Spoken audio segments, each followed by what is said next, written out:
What if the thing you're most afraid of only has power because you're still holding on? This is the story of a woman who faced everything she feared, and how letting go set her free. Maya used to wake up every day with a racing heart. It wasn't a bad dream. It was just life. The rent, the bills, her daughter's school, the feeling that one small mistake could unravel it all.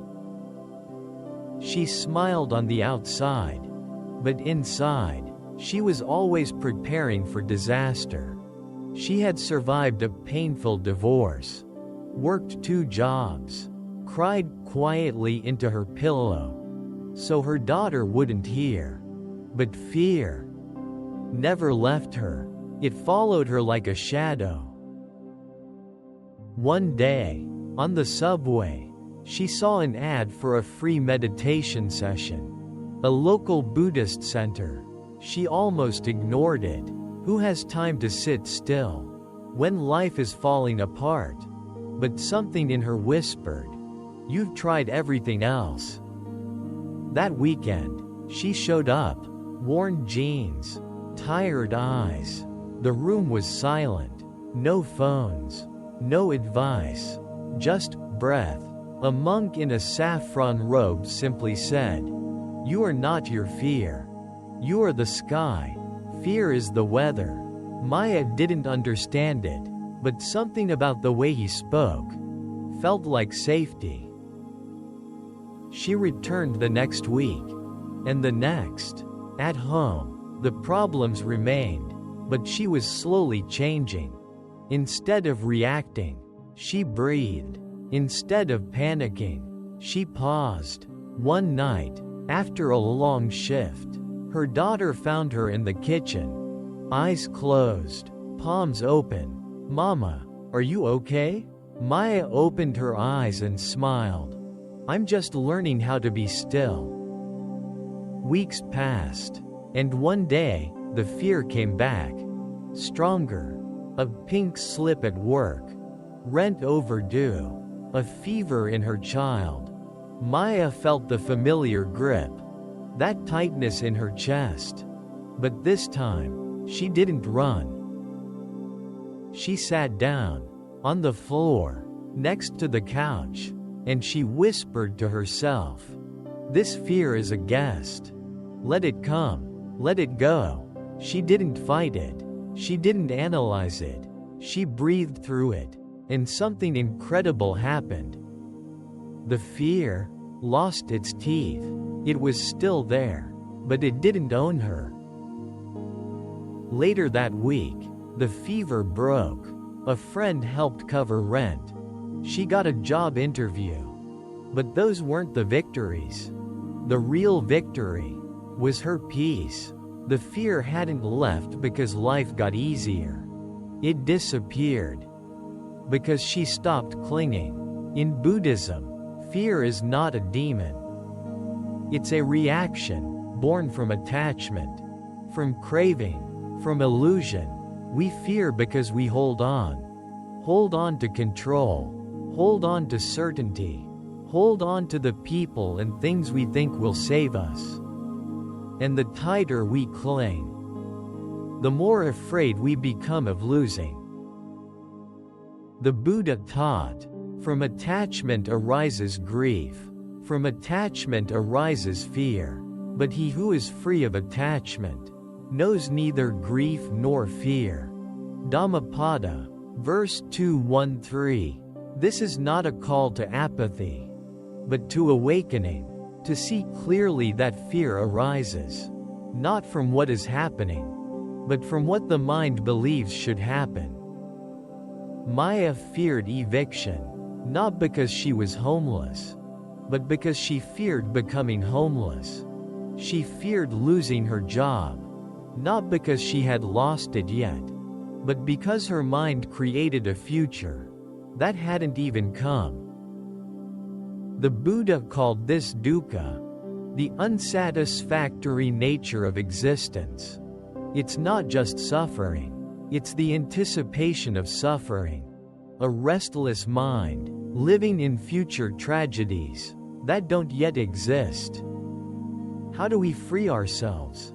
Not by escaping life, but by seeing fear as just another passing cloud. The Buddha used the word vipassana, insight. Not get rid of fear, but see fear clearly. When you sit in meditation, as Maya did, you notice how fear rises, tightens your chest, clutters your thoughts. Then it passes, just like a storm. You don't control the sky, but you don't have to become the thunder. In the Satipatthana Sutta, the Buddha said, when fear arises, the monk knows, there is fear in me. He does not cling to it. He simply knows. This knowing, this gentle observation, breaks the spell of fear. You see it, you name it, you let it pass. And then something profound happens. You realize the fear was never in control. You were, but only once you stopped fighting. In Buddhist philosophy, there are 5 hindrances to clarity: sensual desire, ill will, sloth and torpor, restlessness, doubt and fear. Notice how fear is not seen as a truth, but a hindrance, a veil that clouds the mind, a mirage that disappears when observed with stillness. This is why the Buddha taught non-attachment, anatta, not to make us cold, but to make us fearless.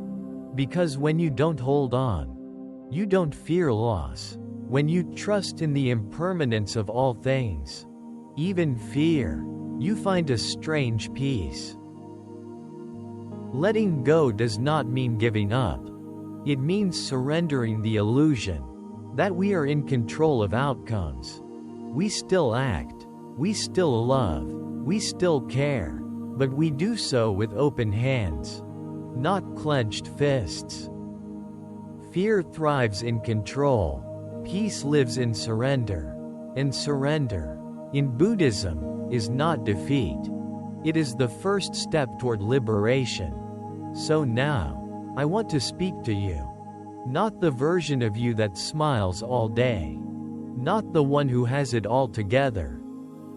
But the part of you that's afraid. Afraid of what's coming. Afraid of losing. Afraid of failing. Afraid of never being enough. Let me ask you something. What's the one fear you've been carrying for far too long? The fear that keeps you up at night. The one that whispers in the quiet. What if everything falls apart? Is it the fear of being alone? The fear of starting over? The fear of losing someone, or something, you're still clinging to? Now pause. Right here. Right now. Breathe in. Breathe out. Let the fear rise. Let it show its face. Don't push it away. Don't judge it. Just let it be. And now, ask yourself, right finger, what if I stopped running from this fear? Right finger, what if I stopped trying to control everything? Right finger, what if I just let go? Let go of needing all the answers. Let go of needing everything to be okay. Let go of the stories your mind keeps telling you about how life must go. Because here's the secret Maya discovered, and maybe you will too. Fear doesn't disappear when things get better. It disappears when you stop holding on. When you open your hands and say, I don't know what's coming, but I will breathe anyway. I will trust anyway. I will live anyway. Fear feeds on resistance, but peace begins with surrender. You don't have to be fearless. You just have to be free. And freedom comes from letting go. So I invite you, gently, to reflect. Down finger comment below. What is one fear you're ready to let go of today? Maybe it's fear of judgment. Maybe it's fear of loss. Maybe it's fear of not being enough. Name it, speak it, then breathe it out. Your words might free someone else too. Gift: share this story with someone who's afraid right now. Someone who's overwhelmed. Someone who's holding everything inside. Because they think being strong means being silent. Show them this truth. You don't have to hold it all. You don't have to fix it all. You don't have to be unbreakable. You just have to be present. You just have to let go. A little at a time. And when the fear returns, as it always does, you will know what to do. You'll sit, you'll breathe, you'll feel, and you'll whisper, I am not my fear. I am the sky. Fear is just passing weather. Thank you for being here. Thank you for watching with your heart. May you walk lighter today. May your fear soften. May your breath guide you home. And may you always remember, the fear doesn't go away. When you win, it goes away. When you stop needing to fight,